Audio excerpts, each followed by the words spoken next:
Gracias porque hoy celebramos exactamente lo que vamos a escuchar de tu palabra, y es que Cristo ha resucitado de entre los muertos. Y es un día de celebración porque el hecho de que el Hijo haya resucitado de entre los muertos tiene profundas implicaciones para nuestra vida, tiene profundas implicaciones para el mundo en el que vivimos. Así que, Señor, ayúdanos hoy a celebrar este hecho histórico que es la resurrección de Jesucristo. Ayúdanos a rechazar cualquier enseñanza que se oponga a esta preciosa realidad que es que Cristo ha resucitado, y ayúdanos a abrazarlo con toda nuestra alma, ya que el hecho de que Cristo ha resucitado trae ánimo y consuelo a nuestras vidas. Así que, Padre, ayúdanos ahora. Ayúdame a mí, Señor, a comunicar fielmente tu palabra, para la gloria de tu nombre, en el precioso nombre de Jesús. Amén y amén. Entonces llegamos al penúltimo conflicto de este libro de Primera de Corintios, y es el tema de la resurrección.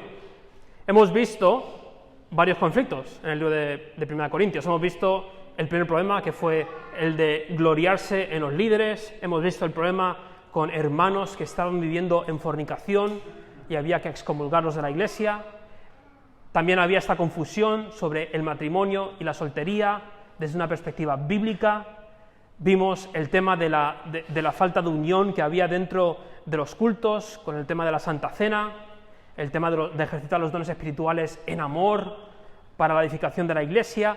Y ahora llegamos a un tema que es que es esencial para que la iglesia viva en unidad, y para que la iglesia en unidad pueda abrazar las implicaciones, y es la resurrección de nuestro Señor Jesucristo.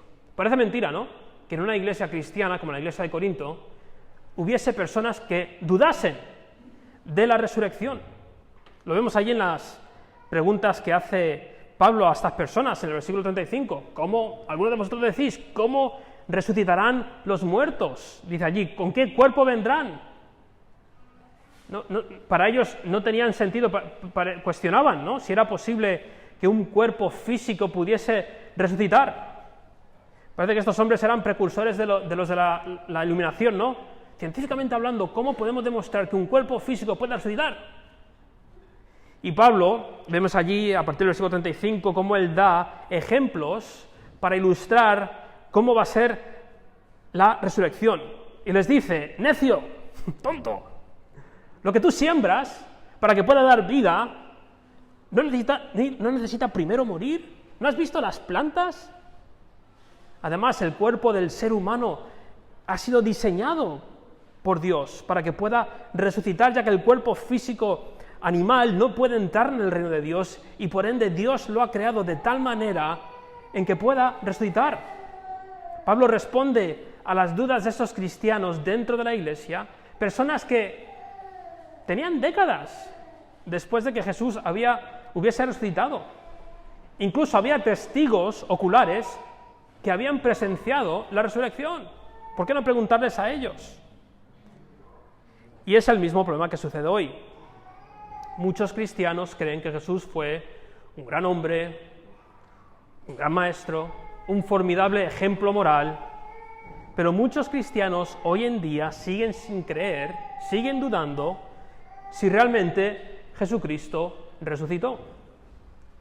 Me parece curioso, una encuesta que leí esta semana, hecha en el sur de Estados Unidos, y como muchos sabéis, el sur de Estados Unidos es conocido por ser una región ampliamente evangélica y conservadora. En esta región evangélica y conservadora, el 36% de los cristianos no creen, o al menos tienen dudas, si Jesucristo realmente resucitó de entre los muertos. Parece mentira, ¿no? Pues os podéis imaginar cuál sería la estadística de cristianos que viven en nuestra Europa posmoderna. El punto principal en esta sección de Pablo no es solamente defender la resurrección como un hecho histórico, lo cual hace eso y más. La intención de Pablo es presentar las implicaciones de la resurrección para el creyente. y cómo el negar la resurrección arranca la raíz de la fe cristiana e invalida las implicaciones que tiene la resurrección para nuestra vida. No podemos ver la resurrección como algo meramente teórico. La resurrección de Jesucristo tiene implicaciones en nuestra vida. Pablo nos lo va a recordar. Para el creyente, el recordar y afirmar su fe en la resurrección de Jesucristo, el poder detrás de la resurrección de Cristo anima su fe, lo vamos a ver aquí, aviva su servicio cristiano, lo vamos a ver aquí, y trae esperanza en medio de la adversidad. ¿Veis? La resurrección no es meramente un hecho histórico teórico, tiene implicaciones en nuestras vidas, y el negar la resurrección es decir que estas implicaciones son, como dice Pablo en muchas ocasiones en este texto, son vanas, no valen para nada. Así que veamos las 4 implicaciones de la resurrección para nosotros que hemos creído y cómo abandonar la fe ortodoxa, es decir, que Cristo ha resucitado, anula el fundamento y anula también el ánimo y consuelo que la resurrección de Jesucristo nos da a todos los que hemos creído. Así que en primer lugar, hemos leído en los versículos 1 hasta el versículo número 19, cómo la resurrección de Jesucristo certifica la fe cristiana. Pablo comienza argumentando la validez de la resurrección, recordándoles el mismísimo evangelio que Pablo predicó a los corintios. Dice, este es el mismo evangelio que habéis recibido, es el evangelio en el que habéis permanecido y retenido, y es el evangelio que si habéis creído, vuestra fe es válida. ¿Y cuál es el centro del evangelio? Del versículo 3 al 11, la resurrección de nuestro Señor Jesucristo. Ese es el centro del evangelio. Nadie en ese siglo dudaba de que si Jesucristo había muerto o no. Eso no es lo que estaba en cuestión. La cuestión era si Jesucristo había resucitado de entre los muertos. Dice Pablo que si por alguna razón algunos de los corintios habían sido persuadidos por estos hombres que no creían en la resurrección, dice que su fe no era válida. Es decir, no puedes creer en Jesús, no puedes creer que Jesús es Dios sin creer en la resurrección. No podemos extraer la resurrección del Evangelio porque el Evangelio deja de ser Evangelio, deja de ser buenas noticias. Insisto, sin la resurrección, lo único que ocurrió con Jesús de Nazaret durante esos días de celebración en Jerusalén es que un hombre inocente murió sobre un madero. Nada más. Y si eso es lo único que ocurrió, es decir, que Jesús murió en un madero y ya está, dice Pablo en el versículo 14, nuestra predicación es vana. Nuestra fe es vana. Nuestro testimonio del Evangelio al mundo es vano. Vana es la paga por nuestros pecados en la cruz, dice el versículo 17. Vana es la esperanza de que un día resucitaremos si Cristo no resucitó. ¿Veis las implicaciones que tiene el no creer en la resurrección? Si Cristo no ha resucitado, dice Pablo, los cristianos somos las personas más miserables de la historia del mundo. Si Cristo no ha resucitado, lo que estamos haciendo ahora es una gran comedia. ¿Os das cuenta de eso? Lo que estamos haciendo ahora es completamente absurdo. Estamos perdiendo nuestro tiempo, aunque nos sintamos bien. Esto es absurdo. Es una completa pérdida de tiempo lo que estamos haciendo ahora. Pensad en eso. ¿Veis cómo la resurrección es el pilar fundamental que sostiene nuestra fe? ¿Veis cómo la resurrección, si la resurrección no es verdad, nuestra fe es un gran chiste? Pero, amigo que dudas en la resurrección, que estás aquí, ¿y si es verdad? ¿Y si Jesús realmente resucitó de entre los muertos? Entonces, nuestra fe la fe cristiana, es completamente válida y necesaria. En el libro La razón de Dios del pastor Tim Keller dice: si Jesucristo resucitó de los muertos, entonces tienes que aceptar todo lo que Jesús dijo. Pero si Jesús no resucitó de los muertos, no te preocupes por nada de lo que dijo. Así de fundamental es la resurrección de Jesucristo para la fe cristiana. Así que, número uno, la resurrección de Jesús valida o certifica la validez de la fe cristiana. Número dos, la resurrección de Cristo ensalza el señorío de Cristo. Es la siguiente sección que vemos aquí. Pablo, después de presentar estas dudas, ¿no? ¿Y si la resurrección no es verdad? ¿Y si? En el versículo 20 dice enfáticamente: mas ahora Cristo ha resucitado entre los muertos. Esto es una realidad para Pablo. ¿Por qué? Porque Pablo tuvo un encuentro personal con el Cristo resucitado en el camino a Damasco. ¿Os acordáis? Él se encontró con el mismísimo Jesucristo resucitado y por eso decía tan enfáticamente: mas ahora Cristo ha resucitado de entre los muertos. Y el hecho de que Cristo haya resucitado implica que nosotros resucitaremos. De la misma manera que a través del primer Adán todos morimos, a través del segundo Adán, es decir, Jesús, que venció a la muerte en su resurrección, como acabamos de cantar, todos los que estamos en Cristo resucitaremos el día que Él vuelva y establezca su reino. Esto es una certeza porque Cristo es Señor y demostró su señorío venciendo a la muerte. En ese día en que nosotros que vivimos resucitemos y los que están dormidos, los muertos en Cristo, sean resucitados, Jesucristo pondrá a todos sus enemigos bajo sus pies, incluido al mayor enemigo, la muerte. Y allí, ese día, será más evidente que nunca que Cristo es Señor sobre todas las cosas. Todo estará bajo su dominio y Dios será todo en todos. Pero si Cristo no resucitó, todo lo que acabo de deciros es una gran mentira. Lo cual hace a Jesús el mayor mentiroso de la historia. Pero si Cristo ha resucitado, ya no es meramente un hombre, es Señor de señores, Rey de reyes, todo está bajo su dominio, incluyéndote a ti. Así que hoy, si has creído, vive bajo la luz del señorío de Cristo. Él es Señor sobre todas las cosas. Se ha resucitado. Se ha resucitado. Número 3, vemos que Pablo, en el versículo número 29, comienza a hablar sobre cómo la resurrección de Cristo impulsa el servicio cristiano.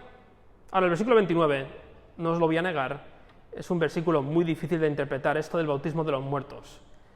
Hay muchísimas interpretaciones de esto, pero no quiero quitar el gran argumento del texto. Pablo había conocido a Jesús de camino a Damasco, cuando era un incrédulo de la resurrección. Él negaba rotundamente que Cristo había resucitado, y tal era su convencimiento de ello que comenzó a matar a cristianos por anunciar públicamente que Cristo había resucitado. Y de camino a Damasco, Cristo le tira de su caballo y se convierte. El tener un encuentro con el resucitado impulsa a Pablo a entregar su vida, a anunciar las buenas nuevas de la resurrección. Porque cuando tienes un encuentro con Jesús, no hay otra cosa que puedes hacer, anunciar que Él ha resucitado o no. El conocer a Jesús resucitado también le llevó a servir a la iglesia de Cristo en Corinto y a muchas otras iglesias en el Imperio Romano. Este servicio a Dios y a su iglesia le había causado un gran sufrimiento, ¿o no? Lo dice allí. Incluso dice que en Éfeso tuvo que pelear contra estas fieras, o posiblemente, bueno, serían opositores de Pablo. Él en muchas ocasiones se refiere a sus opositores como perros, fieras. Y todo esto lo hizo ¿por qué? Porque había conocido al Jesucristo resucitado. Pablo argumenta, ¿qué sentido tiene desgastarse? ¿Qué sentido tiene perder tu vida en el servicio al Señor y a su Iglesia si Jesucristo realmente no resucitó?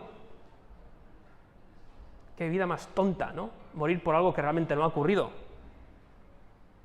¿No sería todo ese sacrificio una gran pérdida de tiempo y esfuerzos? Lo dice allí, ¿no? Si como hombre batallé en Éfeso contra las fieras, ¿de qué me aprovecha si Cristo no resucitó? Si Cristo no resucitó y el fin de nuestras vidas es el fin de nuestra existencia en este mundo, ¿por qué no mejor hacer lo que proponen muchos hedonistas y humanistas seculares? Es decir, despreocuparse por la existencia de un mundo más allá y vivir una vida de placer y desenfreno, ¿no? ¿Por qué no? Si el fin de nuestras vidas es la fin de nuestra existencia, mejor bebamos y comamos, porque mañana moriremos. Oye, quita el freno de mano, cuesta abajo y a disfrutar de la vida. Pero seamos honestos, no podemos simplemente ignorar la realidad de que hay algo después de la muerte, porque hemos sido diseñados con ese ideal en nuestros corazones, de que hay algo más allá de la muerte, y este ideal nos lo enseña la persona de Jesús al resucitar entre los muertos.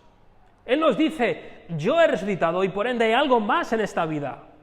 Y una vez abrazamos la resurrección de Jesús y nuestras vidas cobran un valor eterno, somos impulsados a hacer exactamente lo que hizo Pablo: vivir por Dios, vivir por su Iglesia, aunque esto implique peligro y sacrificio, aunque esto implique morir a uno mismo diariamente, como dice aquí Pablo. Es que el tener un encuentro con el Jesucristo resucitado y no ser impulsado al servicio del Señor y a su Iglesia es una completa... no se puede entender. No tiene sentido el creer en la resurrección y no ser impulsado por la resurrección a servir a Dios, a su Iglesia. No tiene sentido. Pero si Cristo ha resucitado, si esta vida es simplemente el peor infierno que viviremos como cristianos, permitidme la expresión, y que la mejor vida, la verdadera vida, la viviremos cuando Cristo establezca su reino, ¿por qué no? ¿Cómo no desgastarnos por Dios y su Iglesia? No erréis, dice Pablo, las malas conversaciones, las conversaciones de que Jesucristo no ha resucitado, corrompen las buenas costumbres. El vivir por el Señor y por la Iglesia. Así que estad atentos, no os dejéis persuadir por aquellos que no creen en la resurrección.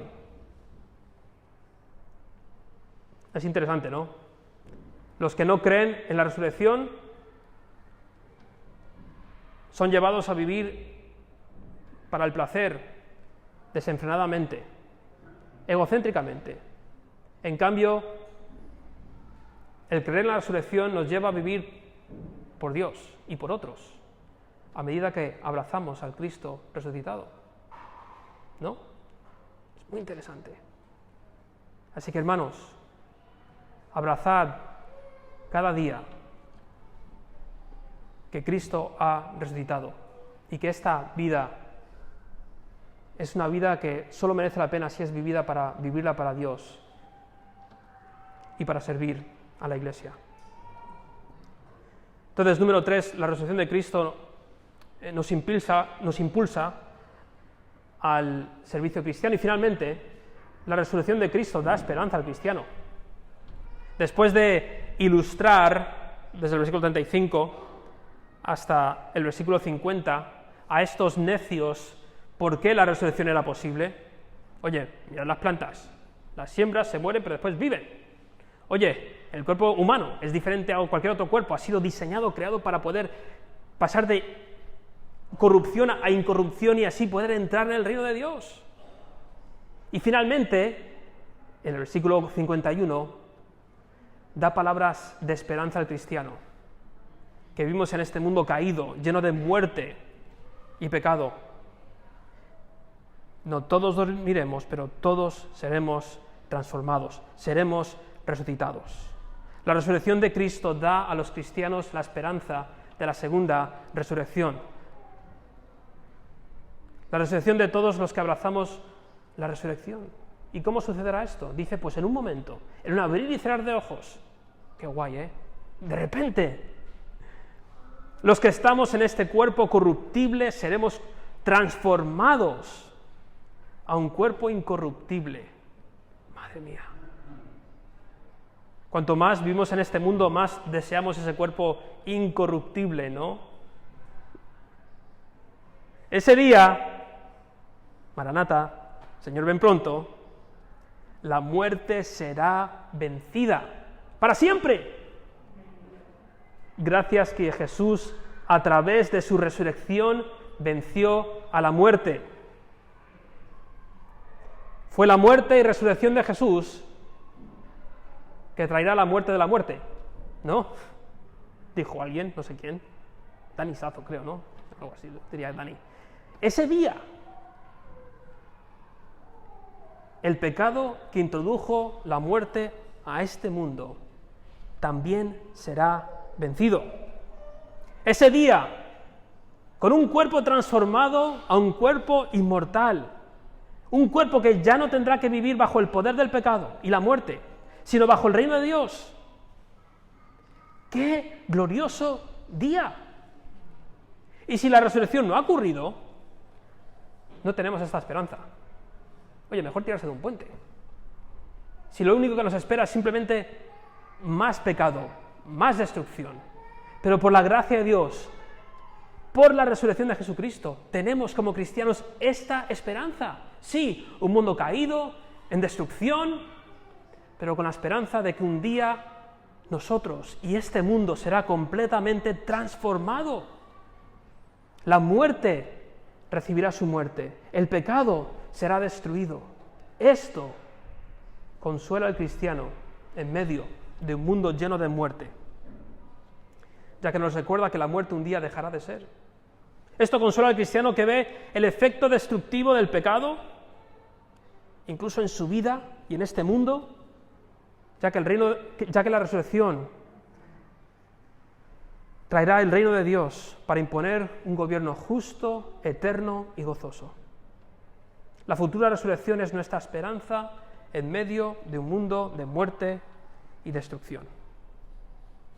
¡Qué bella esperanza! Eso a mí me da esperanza en medio de la tribulación, no sé a vosotros. Creo que a veces no hablamos lo suficiente de la resurrección de Jesús, creo, Hablamos mucho de la muerte y eso es bueno y de que lo hemos cantado a través de la muerte de Jesús, la deuda de nuestro pecado ha sido pagada, gloria a Dios por ello. Mi deuda de pecado con el Padre ha sido satisfecha a través de Jesús. La condenación que yo merecía, Cristo la absorbió en mi lugar, gloria a Dios por ello. Pero oye, creo que los evangelios continúan, en una cosa que se llama la resurrección, ¿o no? Y continúa en la ascensión, ahora el Hijo sentado al lado del Padre.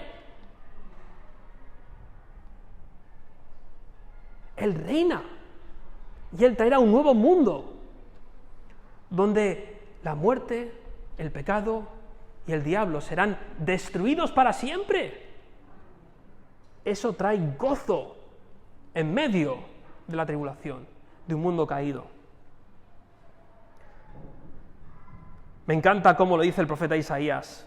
Lo ha leído ya Wendy, pero lo voy a leer otra vez. Dice, y Jehová de los ejércitos hará en este monte a todos los pueblos banquete de manjares suculentos. Estamos hablando del día en que Él vuelva. Banquete de vinos refinados, de gruesos tuétanos y de vinos purificados. Suena como un gran banquete, ¿no? Y destruirá en este monte la cubierta con que están cubiertos todos los pueblos y el velo que envuelve a todas las naciones. destruirá a la muerte para siempre. Gloria a Dios. Y enjugará Jehová el Señor toda lágrima de todos los rostros, y quitará la afrenta de su pueblo de toda la tierra, porque Jehová lo ha dicho. Y se dirá en aquel día: he aquí, este es nuestro Dios, le hemos esperado y nos salvará. Este es Jehová, a quien hemos esperado, nos gozaremos y nos alegraremos en su salvación, eternamente y para siempre. ¿Veis cuán importante es abrazar la resurrección y sus implicaciones? Hermanos, cada día debemos de vivir a la luz de esta preciosa realidad que Cristo ha resucitado. Te lo garantizo, si cada día recuerdas el poder de la resurrección, las implicaciones de la resurrección, creo que podrás pasar por tus tribulaciones y por este mundo caído de una manera un poco más alegre, un poco más gozosa. Porque, de lo contrario, sin la resurrección, nuestra fe es vana. Sin la resurrección, nuestro servicio a Dios y a la familia de la fe es vana. Sin la resurrección no hay esperanza de una segunda resurrección, de un mundo renovado. Simplemente un mundo destinado a su autodestrucción. Sin la resurrección, la muerte es un enemigo indestructible y el pecado es un poder arrasador. Más. Termina Pablo una vez con las mismas palabras. Más. Versículo 57. Gracias sean dadas a Dios, que nos da la victoria por medio de nuestro Señor Jesucristo. Así que, hermanos, míos amados, en base a la resurrección, sus potentes implicaciones, estad firmes y constantes, creciendo en la obra del Señor siempre, sabiendo que, como Cristo resucitó, vuestro trabajo en el Señor no es en vano. Gloria a su santo nombre. Amén. Padre amado, gracias, porque el mismo poder que resucitó a Jesús de entre los muertos es el mismo poder que a nosotros, que estábamos ciegos, muertos en nuestros delitos y pecados, nos vivificó para poder creer en este Evangelio, en este glorioso Evangelio que tiene como centro la muerte, sepultura, resurrección de nuestro Señor y Salvador Jesús. Gracias porque con Pablo podemos decir con plena certeza: mas Cristo ha resucitado de entre los muertos.